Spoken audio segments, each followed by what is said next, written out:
Okay, so it's been raining since this morning. It's around 11 right now in the morning, and I've been stuck here for like almost, well, actually, yeah, an hour.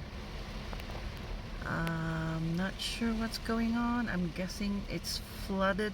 I don't know, you can see. So